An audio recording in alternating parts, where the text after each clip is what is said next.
அனைவருக்கும் வணக்கம். சற்று முன் வெளியான முக்கிய அறிவிப்படி குடும்பத் தலைவிகள் அனைவரும் பயன்பெறும் வகையில் அவர்கள் எதிர்பார்த்து கொண்டிருக்கும் உரிமைத் தொகை ரூபாய் 2000 வழங்குவதில் புதிய மாற்றங்களும் மேலும் ரேஷன் அட்டைதாரர்களுக்கு மிக மிக முக்கியமான மகிழ்ச்சியான அறிவுகள் வெளியாகி உள்ளன. இதை பத்தி விரிவாக வீடியோல பார்க்க போறோம்.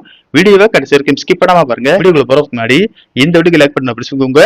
இப்போ அந்த சேனலுக்கு முதன்முறை வரைக்கும் சப்ஸ்கிரைப் பண்ண பிடிச்சுக்கோங்க. அப்படியே பக்கத்துல இருக்கக்கூடிய பெல் ஐகான் பட்டன் பிடிச்சுக்கோங்க. வாங்க வீடியோக்குள்ள போகலாம். முதலாவதாக குடும்பத் தலைவிகளுக்கு ஒரு முக்கியமான மகிழ்ச்சியான அறிவு ஒன்று வெளியாகி உள்ளது. அதன்படி பாத்தீங்கன்னா தமிழ்நாட்டில் பொது விநியோக திட்டத்தின் கீழ் குடும்ப அட்டைதாரர்களுக்கு ரேஷன் கடைகள் மூலமாக அரிசி இலவசமாகும். துவரம்பருப்பு, சீனி, கோதுமை, சமையல் எண்ணெய் உள்ளிட்ட அத்தியாவசிய பொருட்கள் மலிவு விலையில் வழங்கப்பட்டு வருகிறது. இதனால் ஏழை எளிய மற்றும் நடுத்தர மக்கள் மிகவும் பயன்பெற்று வருகின்றனர். மேலும் தாய்மானவர் திட்டத்தின் கீழ் வயதான முதியோர்கள், மாற்றுத்திறனாளிகள் வீடுகளுக்கு சென்று ரேஷன் பொருட்கள் வழங்கப்பட்டு வருகின்றன. மேலும் ரேஷன் கார்டு அடிப்படையில் மகளிர் உரிமைத் தொகை திட்டத்தின் கீழ் மாதம் மாதம் பெண்களின் வங்கி கணக்கில் ரூபாய் 1000 செலுத்தப்பட்டு வருகிறது. அரசு தரப்பில் இதற்கான நிதி ஒதுக்கீடு மற்றும் பயனாளிகளின் பட்டியல் தயாரிப்பு போன்ற பூர்வாங்க பணிகள் தீவிரமாக நடைபெற்று வருவதாக கூறப்படுகிறது. இந்த நிலையில் மகளிர் உரிமைத் தொகையை ரூபாய் 2500 உயர்த்தி வழங்க அரசு திட்டமிட்டுள்ள நிலையில் அது எப்போது கிடைக்கும், யாருக்கு முதலில் கிடைக்கும் என்று தகவல் வெளியாகியுள்ளது. அதன்படி தற்போது வழக்கமாக மாதந்தோறும் ரூபாய் 1000 பெற்று வரும் தகுதியுள்ள பயனாளிகளுக்கே இந்த உயர்த்தப்பட்ட தொகையும் முதலில் வழங்கப்படும் என்றும், அடுத்த கட்டமாக படிப்படியாக விடுபட்ட மற்றும் புதிய ரேஷன் கார்டு பெற்றவர்களுக்கும் வழங்கப்படும் என்று கூறப்படுகிறது.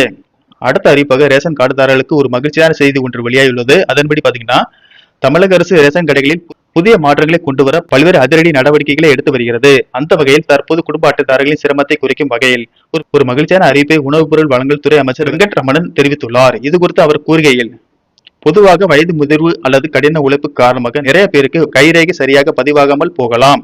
இதனால் ரேஷன் பொருட்கள் வாங்குவதில் தாமதமும் சிரமமும் ஏற்படுகிறது. இதனால் ஃபேஷியல் ரெகக்னிஷன் எனப்படும் முக அங்கீகாரம் தொழில்நுட்பத்தை அறிமுகப்படுத்த திட்டமிட்டுள்ளோம்.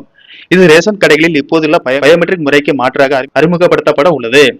இந்த புதிய திட்டத்தின்படி ரேஷன் கடையில் உள்ள கேமரா மூலம் பயனாளியின் முகத்தை ஸ்கேன் செய்து அவரது விவரங்கள் துல்லியமாக உறுதி செய்யப்பட்டு பொருட்கள் வழங்கப்படும்.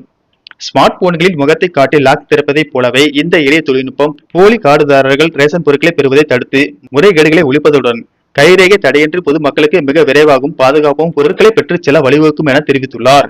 மேலும் ரேஷன் கார்டு கேட்டு விண்ணப்பிப்பவர்களுக்கு விண்ணப்பங்கள் நிலுவையில் இல்லாத வகையில் விரைவாக புதிய ரேஷன் கார்டுகள் வழங்க நடவடிக்கை எடுக்கப்படும் என மகிழ்ச்சியான அறிவுகளை வெளியிட்டுள்ளார்.